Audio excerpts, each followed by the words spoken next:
ಓಂ ಶ್ರೀ ಗುರುಭ್ಯೋ ನಮಃ ಗಂ ಗಣಪತಯೇ ನಮಃ ದ್ರಾಂ ದತ್ತಾತ್ರೇಯಾಯ ನಮಃ. ಕರ್ಕಾಟಕ ರಾಶಿಯವರಿಗೆ ಜುಲೈ ತಿಂಗಳಲ್ಲಿ ಒಟ್ಟು ಒಂದು 5 ಪ್ರಶ್ನೆಗಳಿಗೆ ಉತ್ತರವನ್ನು ನೋಡ್ತೇವೆ. ಮೊದಲನೇದಾಗಿ ನೋಡಿ, ನಿಮ್ಮ ಆರೋಗ್ಯ ವಿಷಯ ಯಾವ ರೀತಿಯಾಗಿರುತ್ತೆ, ನಿಮ್ಮ ಹಣಕಾಸಿನ ಪರಿಸ್ಥಿತಿ ಈ ಮಾಸದಲ್ಲಿ ಯಾವ ರೀತಿಯಾಗಿದೆ, ಯಾವ ಗ್ರಹ ಸಪೋರ್ಟ್ ಇದೆ, ಯಾವ ಗ್ರಹ ಸಪೋರ್ಟ್ ಇಲ್ಲ, ನಿಮ್ಮ ಉದ್ಯೋಗ ಮತ್ತು ವ್ಯವಸಾಯದಲ್ಲಿ ಅಂತಂದರೆ ವ್ಯಾಪಾರದಲ್ಲಿ ಅಭಿವೃದ್ಧಿ ಇದೆಯಾ ಅಥವಾ ಹಿನ್ನಡೆ ಇದೆಯಾ, ಇದನ್ನು ಕೂಡ ನಾವು ತಿಳ್ಕೊಳ್ತೇವೆ. ಅದರ ಜೊತೆಗೆ ನೋಡಿ, ನಿಮಗೆ ಈ ಒಂದು ವರ್ಷದಲ್ಲಿ ಅಥವಾ ಮಾಸದಲ್ಲಿ ವಿವಾಹ ಯೋಗ, ವಾಹನ ಯೋಗ, ಆಸ್ತಿ ಪಾಸ್ತಿ ಖರೀದಿ ಮಾಡಬೇಕಾ ಬೇಡವಾ, ಅಥವಾ ನೀವೇನಾದರೂ ವಿದ್ಯಾರ್ಥಿಗಳಾಗಿದ್ದರೆ ನಿಮ್ಮ ವಿದ್ಯಾಭ್ಯಾಸದ ಒಂದು ಟೈಮ್ ಯಾವ ರೀತಿಯಾಗಿದೆ, ಪರೀಕ್ಷೆಯಲ್ಲಿ ನೀವು ಸಕ್ಸಸ್ ಆಗ್ತಿರೋ ಇಲ್ವೋ, ಇದೆಲ್ಲ ವಿಷಯವನ್ನು ಇವತ್ತಿನ ವಿಷಯದಲ್ಲಿ ತಿಳ್ಕೊಳ್ತೇವೆ. ತಮಗೆಲ್ಲರಿಗೂ ಆತ್ಮೀಯವಾದಂಥ ಸ್ವಾಗತ. ವೀಕ್ಷಕರೇ, ನಮ್ಮ ಚಾನಲನ್ನು ಸಬ್ಸ್ಕ್ರೈಬ್ ಮಾಡದೇ ಇದ್ದರೆ ತಪ್ಪದೇ ಸಬ್ಸ್ಕ್ರೈಬ್ ಮಾಡಿ, ಬೆಲ್ ಐಕಾನನ್ನು ಪ್ರೆಸ್ ಮಾಡಿ. ನೋಡಿ, ದತ್ತ ಚೈತನ್ಯ ಫೌಂಡೇಶನ್ ಅನೇಕ ಉಪಯುಕ್ತ ಮಾಹಿತಿಯನ್ನು ನಾನು ತಮ್ಮೊಂದಿಗೆ ಹಂಚಿಕೊಳ್ತಾ ಇದ್ದೇನೆ. ಜ್ಯೋತಿಷ್ಯಕ್ಕೆ ಸಂಬಂಧಪಟ್ಟಂಥ ವಿಷಯ ಇರಬಹುದು, ವಾಸ್ತುವಿಗೆ ಸಂಬಂಧಪಟ್ಟಂಥ ವಿಷಯ ಇರಬಹುದು, ಕುಜದೋಷ ಇರಬಹುದು, ಅಥವಾ ಕುಂಭ ವಿವಾಹ ಇರಬಹುದು, ಸರ್ಪದೋಷ, ಯಾವುದೇ ರೀತಿಯ ದೋಷ, ಗ್ರಂಥಕ್ಕೆ ಅನುಗುಣವಾಗಿ ಸಾಕಷ್ಟು ಪ್ರಯತ್ನವನ್ನು ಮಾಡಿ ನಿಮಗೆ ಸಮಾಧಾನವನ್ನು ಹೇಳಲಿಕ್ಕೆ ನಾನು ಪ್ರಯತ್ನವನ್ನು ಮಾಡಿದ್ದೇನೆ. ಅದರಂತೆ ಇವತ್ತಿನ ದಿವಸ ಈ ಕರ್ಕ ರಾಶಿಯವರ ಮಾಸ ಭವಿಷ್ಯವನ್ನು ನೋಡೋಣ ಬನ್ನಿ. ನೋಡಿ, ಮೊದಲು ಕರ್ಕ ರಾಶಿಯವರ ಸ್ಥಾನ ಅಂತಂದರೆ ಇದನ್ನು ಅಂತ ಹೇಳ್ತೇವೆ ನಾವು ಈ ಸೌತ್ ಸ್ಟೈಲ್ನಲ್ಲಿ. ನೋಡಿ, ಇದು ಕರ್ಕ ರಾಶಿಯ ಸ್ಥಾನ. ಕರ್ಕ ರಾಶಿಯಲ್ಲೇ ಸದ್ಯಕ್ಕೆ ರವಿ, ನಾನು ಒಂದು ಮಾರ್ಕನ್ನು ತೋರಿಸಿದೆ ನೋಡಿ. ಸದ್ಯಕ್ಕೆ ರವಿ ಮಿಥುನ ರಾಶಿಯಲ್ಲಿದ್ದು ಮುಂದೆ ಸುಮಾರು 14-15ನೇ ತಾರೀಕು ಕರ್ಕ ರಾಶಿಗೆ ಪ್ರವೇಶವನ್ನು ಮಾಡ್ತಾನೆ. ಕರ್ಕ ರಾಶಿಯಲ್ಲಿ ಬುಧ ಇದ್ದಾನೆ, ಅಂದರೆ 1ನೇ ಮನೆಯಲ್ಲಿ ಬುಧ ಇದ್ದಾನೆ. ಇದು ಕರ್ಕ ರಾಶಿಗೆ 2ನೇ ಸ್ಥಾನ, ಸಿಂಹರಾಶಿ. ಕುಜ ಮತ್ತು ಕೇತು ಇಲ್ಲಿ ಇದ್ಕೊಂಡಿದ್ದಾರೆ. ಸೊ ಇವರೇನು ಒಳ್ಳೆಯ ಫಲವನ್ನು ಕೊಡ್ತಾರೋ ಏನು ಕೊಡ್ತಾರೋ ಇದನ್ನು ಕೂಡ ನೋಡ್ತೇವೆ. ಅದರಂತೆ ಅಷ್ಟಮದಲ್ಲಿ ರಾಹು, ನೋಡಿ ಇಲ್ಲಿ ಕುಂಭರಾಶಿಯ ರಾಹು ಇದ್ದಾನೆ ಮತ್ತು 9ನೇ ಮನೆಯಲ್ಲಿ ಶನಿ ಕೂತ್ಕೊಂಡಿದ್ದಾನೆ ಮೀನರಾಶಿಯಲ್ಲಿ. ಇನ್ನು ಶುಕ್ರ ಏಕಾದಶ ಸ್ಥಾನದಲ್ಲಿ, ಲಾಭಸ್ಥಾನ ಅಂತ ಕೂಡ ನಾವು ಹೇಳ್ತೇವೆ ನೋಡಿ, ಒಳ್ಳೆಯ ಸ್ಥಾನ. ಮತ್ತು ಗುರು ವ್ಯಯಸ್ಥಾನದಲ್ಲಿ, ಅಂತಂದರೆ 12ನೇ ಮನೆಯಲ್ಲಿ ಗುರು ಇದ್ದಾನೆ ಕರ್ಕಾಟಕ ರಾಶಿಯವರಿಗೆ. ಸೊ ಇದರಿಂದ ನೋಡಿ, ಮುಖ್ಯವಾಗಿ ಲಗ್ನದಲ್ಲಿರುವಂಥ ಬುಧ ಕೂಡ ವಿಶೇಷವಾಗಿ ನಿಮಗೆ ಅಷ್ಟೇನೂ ಒಳ್ಳೆಯ ಫಲವನ್ನು ಖಂಡಿತವಾಗಿಯೂ ಕೊಡೋದಿಲ್ಲ. ಅದರಲ್ಲೂ ವಿಶೇಷವಾಗಿ ರವಿ ಕೂಡ ಅನುಕೂಲಕರವಾಗಿಲ್ಲ. ಸೊ ಫಸ್ಟಾಗಿ ಸ್ವಲ್ಪ ಮಟ್ಟಿಗೆ ಆರೋಗ್ಯದ ಸಮಸ್ಯೆ ನಿಮಗೆ ಖಂಡಿತವಾಗಿಯೂ ಕಾಣಿಸ್ಬೋದು, ಕಡಿಮೆಯಾಗುತ್ತೆ. ಯಾಕೆ ಅಂತ ಕೇಳಿ ನೋಡಿ, ಅಷ್ಟಮದಲ್ಲಿರುವಂಥ ಶನಿ ನವಮದಲ್ಲಿ ಹೋಗಿದ್ದಾನೆ. ಶನಿಯಿಂದ ಸಾಕಷ್ಟು ತೊಂದರೆಯನ್ನು ಈಗಾಗಲೇ ಕರ್ಕರಾಶಿಯವರಿಗೆ ಆಗಿದೆ. ಪದೇ ಪದೇ ಅನಾರೋಗ್ಯದ ಸಮಸ್ಯೆಯನ್ನು ನೀವು ಎದುರಿಸ್ತಾ ಇದ್ದರೆ ಅದು ಸ್ವಲ್ಪ ಮಟ್ಟಿಗೆ ಕಡಿಮೆ ಆಗಿದೆ. ಆದರೆ ಪುನಃ ಅಷ್ಟಮದಲ್ಲಿ ರಾಹು ಬಂದಿದ್ದಾನೆ. ಸೊ ಅನಾರೋಗ್ಯದ ಸಮಸ್ಯೆ. ರವಿ ಕೂಡ ವ್ಯಯಸ್ಥಾನ ಮತ್ತು ಲಗ್ನ ಸ್ಥಾನದಲ್ಲಿ ಒಳ್ಳೆಯ ಫಲವನ್ನು ಕೊಡೋದಿಲ್ಲ ಗೋಚರದಲ್ಲಿ.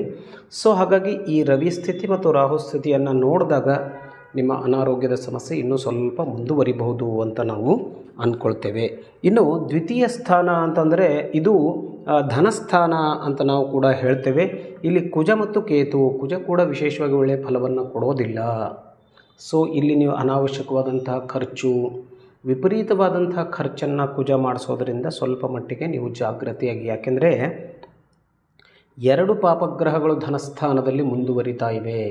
ಸೊ ಹಾಗಾಗಿ ಧನಸ್ಥಾನಕ್ಕೆ ಸಂಬಂಧಪಟ್ಟಂತೆ ಒಂದು ಸ್ವಲ್ಪ ಮಟ್ಟಿಗೆ ನೀವು ಎಚ್ಚರಿಕೆಯನ್ನು ತೆಗೆದುಕೊಳ್ಳೋದು ಒಳ್ಳೆಯದು.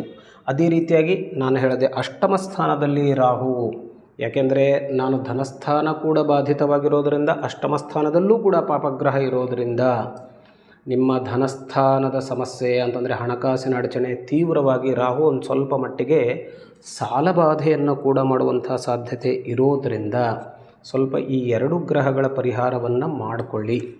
ಅದೇ ರೀತಿ ಉದ್ಯೋಗದಲ್ಲೂ ಕೂಡ ನಿಮಗೆ ಸ್ವಲ್ಪ ವಿಶೇಷವಾದಂಥ ಲಾಭ ಖಂಡಿತವಾಗಿಯೂ ಕಾಣಿಸ್ತಾ ಇಲ್ಲ.